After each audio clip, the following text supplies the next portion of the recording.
आजादी के आदर्शों को समझे और बयां करे। जय भीम दोस्तों, मैं सुरेश पासवान आज आपके बीच में एक ऐसे वीडियो पे चर्चा कर रहा हूं जो वीडियो बीजेपी के एमएलए भूषण सिंह राजपूत ने जारी किया है अपने फेसबुक पेज पर।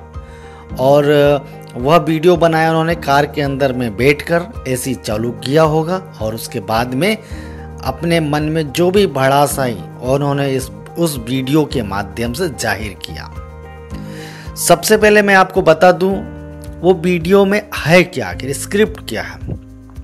दोस्तों, वीडियो में एमएलए साहब ने यह कहा है कि जो अमरनाथ में आतंकी घटना हुई या अमरनाथ यात्रियों पे जो हमला हुआ वह कायराना है, उसकी कड़ी निंदा मैं नहीं करूंगा। मैं बहुत क्रोधित हूं और ऐसे लोगों को खदेड़ देना चाहिए, उनको सख्त से सख्त सजा देनी चाहिए ताकि वो उंगली भी ना उठा पाए। यहाँ तक बात सही है। जब भी भारत के किसी भी कोने में भारत के किसी भी नागरिक पर किसी भी धर्म का हो, वो भारतीय हो, यदि उस पर कोई भी व्यक्ति वह भारत का रहने वाला हो या विदेश का रहने वाला हो या कोई भी शख्स हो, उस पर अत्याचार, शोषण या हमला करे तो उसकी निंदा तो होनी चाहिए, बल्कि उन्हें सख्त से सख्त सजा दिलवाने के लिए भारत सरकार को कोई न कोई कदम उठाना चाहिए। यहाँ तक बात सही है। हम भी ऐसे हमलों की बहुत कड़ी निंदा करते हैं। हम तो एक सामान्य से नागरिक हैं। लेकिन सवाल यह उठता है कि जो भूषण सिंह राजपूत है, उनका जब आप वीडियो देखेंगे तो उसमें उन्होंने ये कहा है कि भारत में 20 करोड़ जो मुस्लिम हैं, उन मुस्लिमों को हमें सबक सिखाना है। बहुत सारी ऐसी बातें, विवादित बातें की जो उसे मैं नहीं बोलना चाहता हूँ, आप खुद सुनिएगा वीडियो में। उन्होंने यह कहा है कि यह देश 100 करोड़ हिंदुओं का है। इस प्रकार की बातें कहकर बीजेपी के विधायक क्या कहना चाहते हैं? हम सभी को डंडे उठा लेना चाहिए, हम सभी को, ठीक है, लेकिन हम यह प्रश्न पूछना चाहते हैं कि हमने बीजेपी को सत्ता में क्यों लेके आए, या उस विधायक को, उस सांसद को, या जो भी जनप्रतिनिधि हैं उस क्षेत्र के नागरिक क्यों सेलेक्ट या चुनते हैं, निर्वाचित करते हैं, ताकि वह अपने क्षेत्र का जाके विकास करें, वहाँ के नागरिकों की सुरक्षा करें, वहाँ उनकी जन कल्याणकारी जो भी योजनाएं हैं उन योजनाओं को लागू करें। और यह विधायक, एमएलए, एमपी जो भी जनप्रतिनिधि लोकतंत्र के माध्यम से चुने जाते हैं, सेलेक्ट होते हैं, वह कहीं ना कहीं भारतीय संविधान की कसम या भारतीय संविधान के आधार पर चलने की प्रतिज्ञा लेते हैं। लेकिन जब यही एमएलए खुलेआम संविधान के आदर्शों की धज्जियां उड़ाते हैं, तब आप बताइए ऐसे लोगों पर, ऐसे जनप्रतिनिधियों पर क्या कार्रवाई होनी चाहिए? जो पुलिस या न्यायालय क्या ऐसे व्यक्तियों पर संज्ञान नहीं ले सकता? या हमारे जो मोदी जी हैं, योगी जी हैं, ऐसे कई बड़े बड़े जो नेता हैं जो अपने आप को सुचिता और न्याय और भाईचारे की बात करके लोगों को से वोट लिए, वे इन पे क्या एक्शन लेते हैं? यह लोग देश में देश की अखंडता को तोड़ना चाहते हैं। विधायक का जवाब वीडियो देखेंगे तो आपको खुद समझ जाएंगे वो करना क्या चाह रहे हैं। आतंकवादियों ने हमला किया जम्मू कश्मीर में, और उस हमले में एक ड्राइवर जिसका नाम है सलीम, उस ड्राइवर ने अपनी जान पे खेलकर बहुत सारे यात्रियों की जान बचाई। उस ड्राइवर की भी सराहना होनी चाहिए। क्यों नहीं सराहना हुई? बहुत सारे लोगों ने सराहना की होगी, लेकिन इस एमएलए के द्वारा क्यों नहीं सराहना हुई? क्योंकि शायद अगर उस सलीम ड्राइवर का नाम लेता तो जो धर्म के नाम पे जो ये नफरत की जो बीज बोने का जो प्रयास किया जा रहा है, धर्म के नाम पे जिस प्रकार से राजनीति करने की जो कोशिश की जा रही है, इस देश के अंदर राजनीति को धंधा बनाने का जो प्रयास किया जा रहा है, धर्म का नाम लेकर लोगों को बहकाने का, नफरत फैलाने का राजनीतिक रोटियां सेकने का जो प्रयास हो रहा है दोस्तों, उस प्रयास का जीता जागता और ज्वलंत उदाहरण आपको इस वीडियो में देखने को सुनने को मिलेगा। उन्होंने कहा कि 100 करोड़ हिंदू, ऐसा हो रहा, हम कब तक अत्याचार सहन करें। हम भी यही कहना चाहते हैं, जब सहारनपुर में, आपके ही उत्तर प्रदेश में 60 लोगों के घर, 4-5 नहीं 60 लोगों के घर जला दिए गए पुलिस की मौजूदगी में, हमारे ही भारत के लोगों द्वारा, इसी देश के नागरिकों द्वारा, कोई बाहरी आतंकवादी नहीं, इसी देश के रहने वाले कथित उच्च जाति के लोगों के द्वारा जब गर्भवती स्त्रियों को मारा गया, छोटे छोटे बच्चों को उन पर अत्याचार किया गया, बुजुर्गों पे अत्याचार किया गया, तलवार, नंगी तलवारें चलाई गई, स्त्रियों के स्तन को भी काटने का प्रयास हुआ, उस समय क्या हमारे ऐसे एमएलए का खून नहीं खोला? क्या वह आतंकी घटना से कम घटना थी? ऐसे लोग जो बार बार 100 करोड़ हिंदू की बात करते हैं, जब शेड्यूल कास्ट, शेड्यूल ट्राइब या अदर बैकवर्ड क्लास के ऊपर अत्याचार होता है, जो भी इनकी नज़र में, क्या वो हिंदू उस समय नहीं होते हैं? यदि होते हैं तब ये लोग ऐसे वीडियो, ऐसे कुख्यात लोगों के खिलाफ में, ऐसे जातिवादी हिंसा करने वालों के खिलाफ में क्यों नहीं जारी करते? हम यह प्रश्न करते हैं।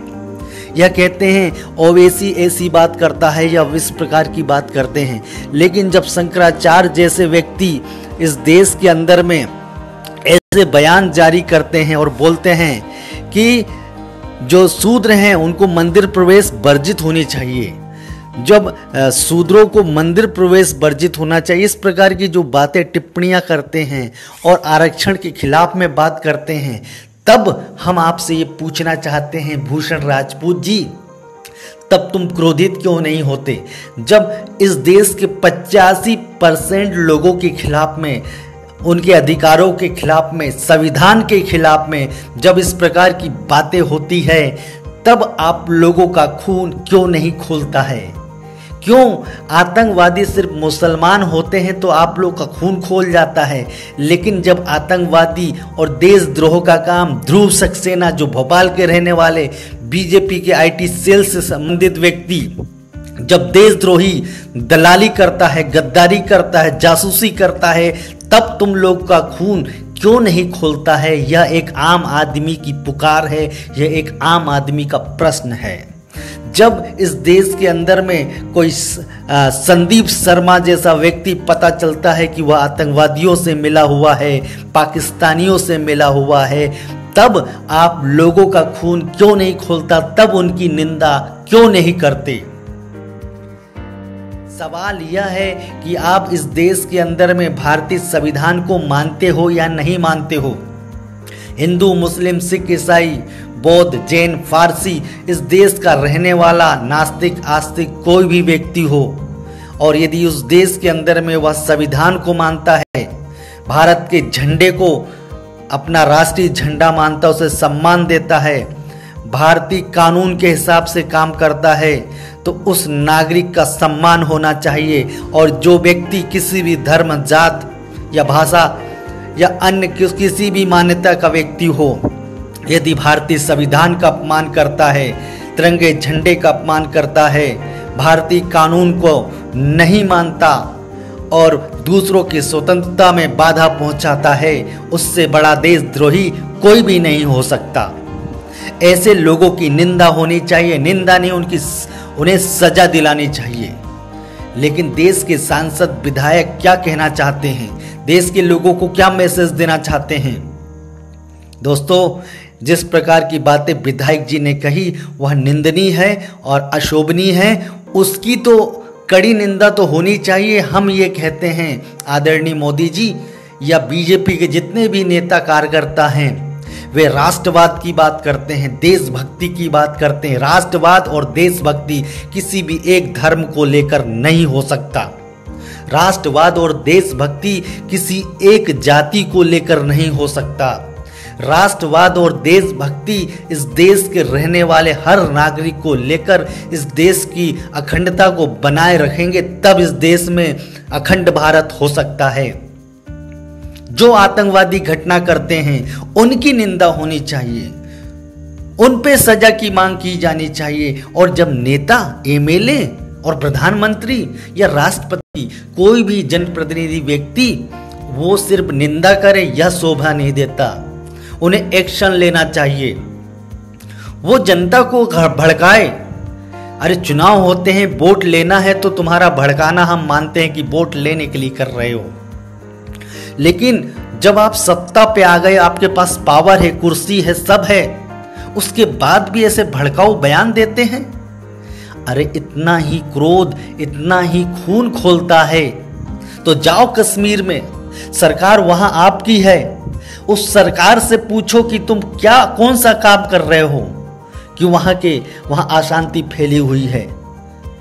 इस प्रकार की बहुत सारी बातें हैं। खून खोलाना है तो देश में जो खुलेआम पुलिस वालों को मारा जा रहा है उत्तर प्रदेश के अंदर में, महिलाएं सुरक्षित नहीं है, किसान आत्महत्या कर रहा है। मध्य प्रदेश में जब किसानों पे गोलीकांड हुआ उस समय आपका खून नहीं खोला।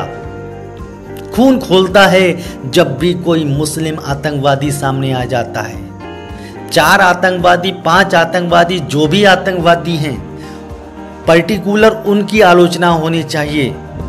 भारत के पूरे एक नागरिक, एक समुदाय की आलोचना, ये कहां तक शोभा देती है। सहारनपुर में जिन लोगों ने हमारे भारत के ही नागरिकों का, जो गरीबों के, शोषित वर्गों के घर जलाए, जिन लोगों ने जलाए, उनकी आलोचना होनी चाहिए, ना कि पूरे वे जिस बिरादरी या जिस जाति या जिस धर्म के थे, या उनकी भी आलोचना हो जाए। क्या उन्हें भी देश से खदेड़ने की बात कोई करे? बिल्कुल शोभा नहीं देगा और नहीं देता है। दोस्तों, हम इस देश में रहते हैं, इस देश में हर नागरिक भारतीय है। जो भारतीय कानून, भारतीय संविधान को मानता है, वही इस देश का सच्चा देशभक्त है। जो सिर्फ नारे लगाता है भारत माता की जय और इस देश की महिलाओं का अपमान करता है, जो इस देश के रहने वाले लोगों के साथ शोषण, भेदभाव, अत्याचार करता है, जो जातिवाद फैलाता है, जो इस देश के रहने वाले लोगों को जो सुविधाएं, जो आरक्षण या जो अधिकार मिले हैं उस पर टिप्पणी करके उसका अपमान, उसकी हंसी उड़ाता है, उसे छीनने की कोशिश करता है। मेरी नजर में उससे बड़ा राष्ट्रद्रोही कोई नहीं हो सकता। जो जातिवाद को बढ़ावा देता वह राष्ट्रद्रोही है। अगर इस देश में हम सभी अमन और शांति और भाईचारे से रहना चाहते हैं तो भारत के संविधान को पढ़िए। भारत की संविधान की जो प्रस्तावना है, be the people of India. Be the people of India का मतलब क्या है?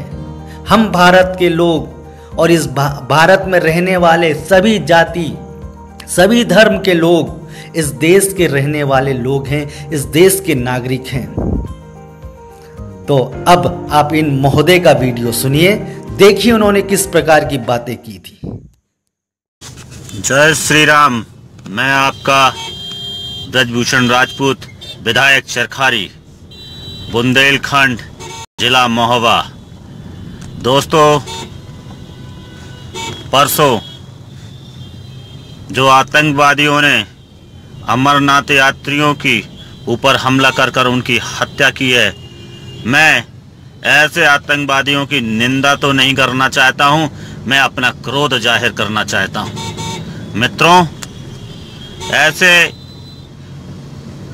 लोग चाहे जो भी हों, चाहे जिस मुल्क के हों, उनको ऐसी सजा देनी चाहिए, इस तरीके से उनको खदेड़ कर मारना चाहिए कि आने वाले वक्त में 7 जन्मों में भी वो लोग गोली क्या, उंगली उठाने की भी हिम्मत न कर पाए हिंदू धर्म के ऊपर। मुझे बड़ा दुख होता है मित्रों कि हमारे देश में हिंदू धर्म के ऊपर आए दिन इस प्रकार की घटनाएं घटती रहती हैं। निश्चित तौर से मैं अपने देश के प्रधानमंत्री माननीय श्री नरेंद्र मोदी जी से और अपने उत्तर प्रदेश के मुख्यमंत्री आदित्यनाथ योगी जी से निवेदन करना चाहता हूं कि इस देश के अंदर 100 करोड़ हिंदू रहता है। ये 100 करोड़ हिंदुओं के सम्मान और प्रतिष्ठा की बात है। हम 100 करोड़ हिंदुओं का दिल दुखा है। अमरनाथ यात्रियों को मारने वालों को ऐसी सजा देनी चाहिए। अगर किसी मुल्क के इशारे पर ये ऐसा कदम उठाया गया है तो ऐसे मुल्क के अंदर घुसकर उनको खदेड़ कर मारने का काम करना चाहिए। हमें अपनी ताकत का एहसास कराना होगा। हम संख्या में, बल में, ताकत में हर प्रकार से आगे हैं, मगर अगर हम इसी तरीके से खामोश बने रहे तो ये लोग इसी तरीके से हमारे ऊपर गोलियां चलाने का काम करेंगे। मैं चाहता हूं कि ऐसे लोगों को, जो लोग गोली चलाने का काम करते हैं, उनकी उंगलियां भी तोड़ देनी चाहिए। मित्रों, अब हम सब 100 करोड़ हिंदुओं को सोचना होगा। जो लोग हिंदू धर्म पर उंगलियां उठाते हैं, मजाक उड़ाते हैं, गोलियां चलाते हैं या हिंदुओं का अपमान करने की कोशिश करते हैं, ऐसे लोगों के खिलाफ में हम लोगों को एकत्रित होकर इनको सबक सिखाने का काम करना होगा। मित्रों, बहुत हो गया।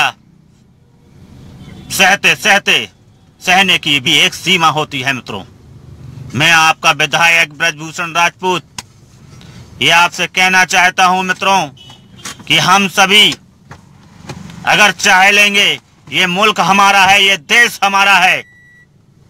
ओवैसी जैसे 2 कौड़ी के लोग हम 100 करोड़ हिंदुओं को अपमानित करता रहता है और हमारी सरकार उसे खामोशी से सुन लेती है।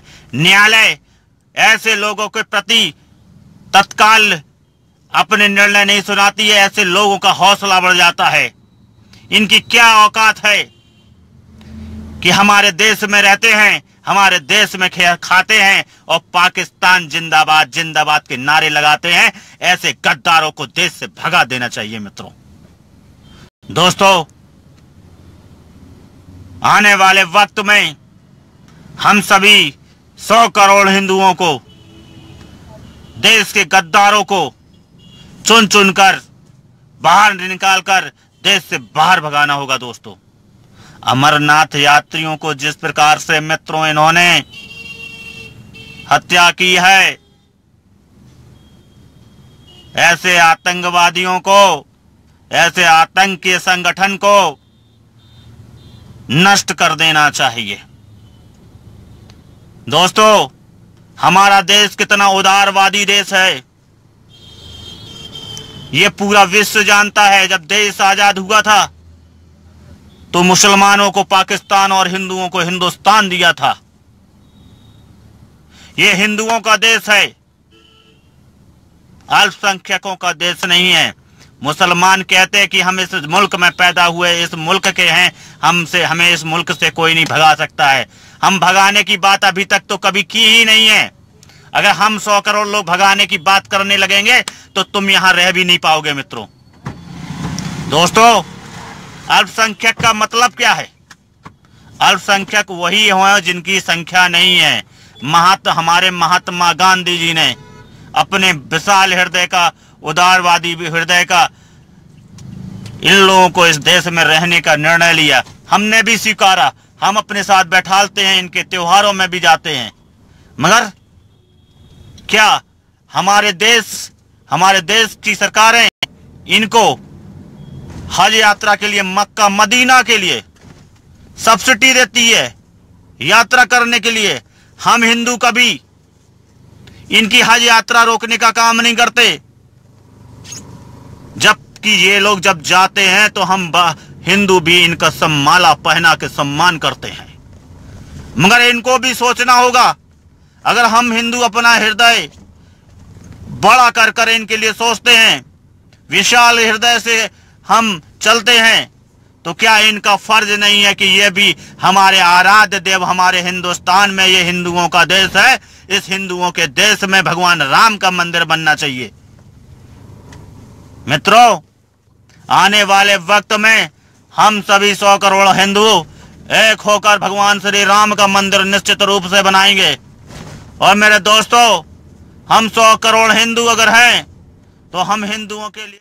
आप देख रहे हैं we love Baba Saheb. Channel को सब्सक्राइब करना और घंटी बजाना ना भूलिए।